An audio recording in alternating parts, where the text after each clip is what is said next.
आज की वीडियो में मैं दिखा रही हूँ 9 ज़िलहज, अरफे का दिन और अरफात का मैदान। बिस्मिल्लाहिर्रहमानिर्रहीम। अस्सलामु अलैकुम। 8 ज़िलहज 2024 जुम्मे का दिन और रात हमने मिना के खेमे में गुजार दी और 9 ज़िलहज उस हफ्ते को फजर की नमाज अदा करके अपने ग्रुप के लोगों के साथ बस में बैठकर अरफात पहुँचे। हम सुबह 9 बजे अरफात पहुँच गए थे। यहाँ पे ख़वातीन और मर्दों के लिए अलग अलग टेंट्स थे। ये ख़वातीन के लिए एक बहुत बड़ा कैंप लगा हुआ था जहाँ मुख्तलिफ़ ग्रुप्स की ख़वातीन मौजूद हैं। थोड़े ही फासले पर जेंट्स के लिए भी एक अलग बड़ा टेंट लगा हुआ था। यहाँ मुख्तलिफ़ ग्रुप्स के जेंट्स भी एक साथ मौजूद थे। कैंप पहुंचकर सब लोग अपने हिसाब से इबादत में मशगूल हो जाते हैं। कुछ लोग थोड़ी देर आराम करने के लिए लेट जाते हैं और कुछ लोग नफिल नमाज वगैरह अदा करने में लग जाते हैं।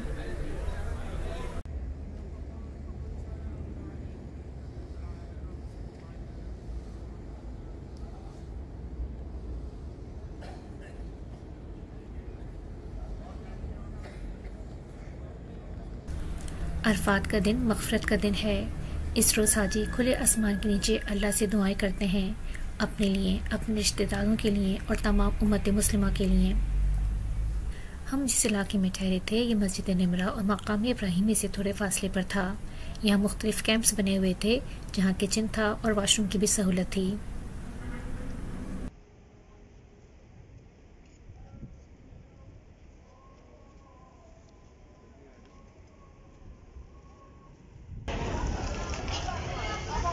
साढ़े 4 बजे और ये मिट्टी का वो देखें सैंड स्टॉर्म आया हुआ है।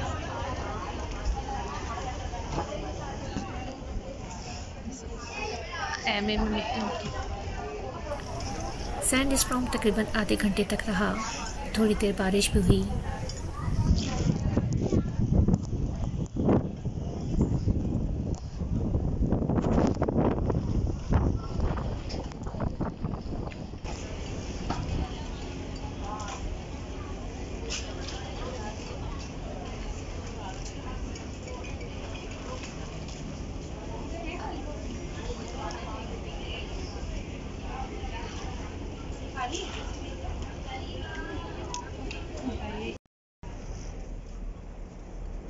असर के बाद सब लोग खुले आसमान के नीचे बाहर आ गए और इज्तिमाई दुआ में शामिल हुए।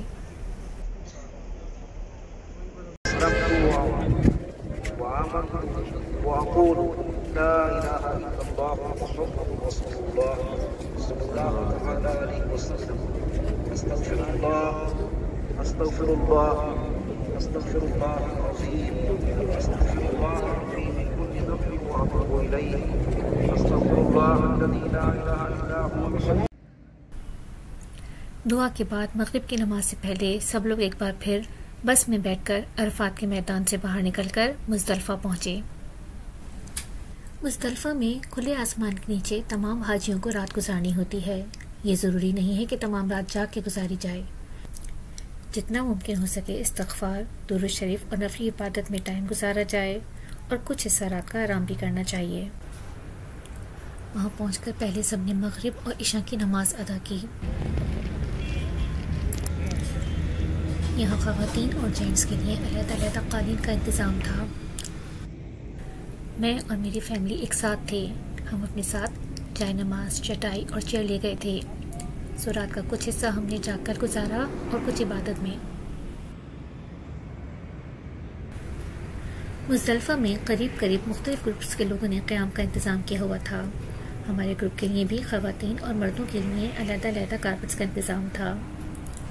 थोड़े ही फासले पर वाशरूम्स पे थे और वज़ू के लिए अलग बाहर इंतज़ाम था। मुज़दलिफ़ा में आपको रमी के लिए 3 दिन के हिसाब से छोटे छोटे पत्थर भी जमा करने होते हैं। सऊदी गवर्नमेंट ने हाजियों की सहूलत के लिए छोटे छोटे पत्थरों के बैग पहले ही वहाँ रख दिए थे। उनको हमने वहीं दोबारा मिट्टी में डाला और फिर उसको पानी से धोकर छोटी बोतलों में भर लिया। 3 दिन के लिए 7, 21 और 21 पत्थर की छोटी छोटी बोतलें हमने तैयार कर ली थी।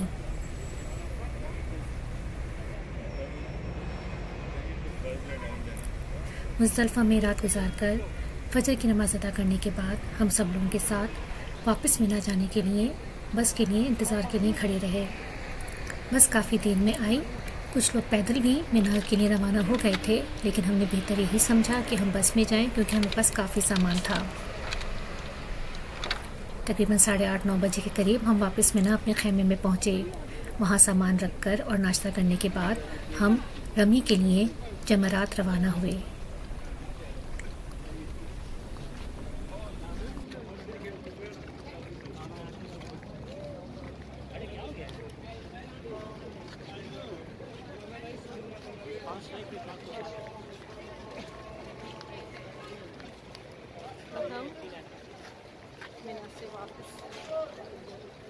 मिना वापस आए हैं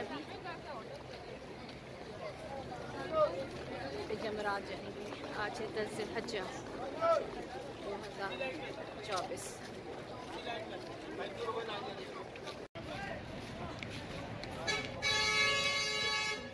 ये अभी बस से उतरकर हम वापस अपने खेमे मिना जा रहे हैं। वहाँ सामान रखकर फिर रमी के लिए रवाना होंगे।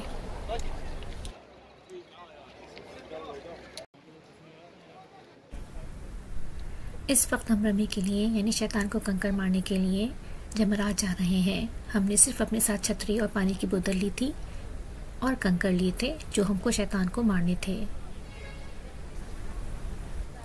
मिना वो वादी है जहाँ से हज़रत इब्राहीम अलैहिस्सलाम हज़रत इस्माईल अलैहिस्सलाम को लेकर ज़िबा करने के लिए गुजरे थे, और 3 जमरात वो मकाम है जहाँ शैतान ने इन दोनों पैगंबरों को बहकाने की कोशिश की थी और जवाब में धुतकारा गया था। जिस जगह हज़रत इब्राहीम अलैहिस्सलाम ने शैतान को कंकरियां मारी थीं, उस जगह की निशानदी के लिए सुतून खड़े किए गए हैं। ये 3 सुतून शैतान को रिप्रेजेंट करते हैं जिनको जमरात कहते हैं। इन 3 जमरात के नाम हैं जमरात उक़बा यानी सबसे बड़ा शैतान, जमरात वुस्ता यानी मिडिल शैतान, और जमरात ओला यानी सबसे छोटा शैतान। हर जमरे पे 7-7 कंकरियां मारी जाती हैं। हाजी हज़रत इब्राहीम अलैहिस्सलाम की सुन्नत अदा करके इन जमरात को कंकरियां मारते हैं।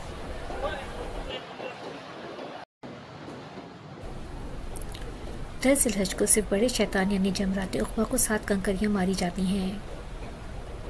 11, 12 और 13 ज़िलहज को तीनों जमरात पर रमी की जाती है। पहले छोटे, फिर दरमियानी और आखिर में बड़े जमरात को। इसी तरतीब से रमी करना सुन्नत है। वैसे तो रमी 3 दिन की जाती है, 10, 11 और 12 को, लेकिन अगर आपका कोई दिन स्किप हो गया है या आपसे तरतीब में कोई कमी रह गई है तो फिर आप 13 ज़िलहज को रमी पूरी करते हैं।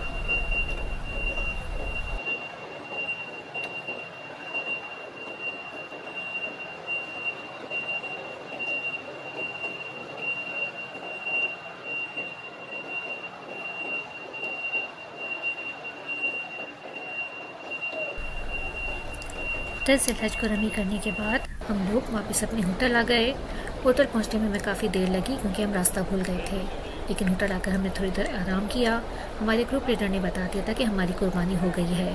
तो हमारे ग्रुप के लीडर जिन्होंने सारा हज का अरेंजमेंट किया था वो खुद भी हमारे साथ मौजूद थे। वो खुद वहाँ गए और जाकर हमारी तरफ से कुर्बानी की, फिर सबको बता दिया कि आपकी कुर्बानी हो गई है। उसके बाद सबने बाल कटवा लिए और इस तरह हमारे एहराम की हद ख़त्म हो गई। अब हम एहराम ख़त्म करके आम कपड़ों में बाकी का हज मुकम्मल करना था। हज के बाकी अरकानों में जो चीज़ शामिल है वो है तवाफ़ ज़ियारा, मिना में रात का क़याम और जमरात की रमी। इस तरह 5 दिन में आपका हज मुकम्मल हो जाता है। ये थी मेरी आज की वीडियो। उम्मीद है आपको पसंद आई होगी। मिलते हैं फिर किसी और वीडियो में, तब तक के लिए बाय, टेक केयर, अल्लाह हाफिज़।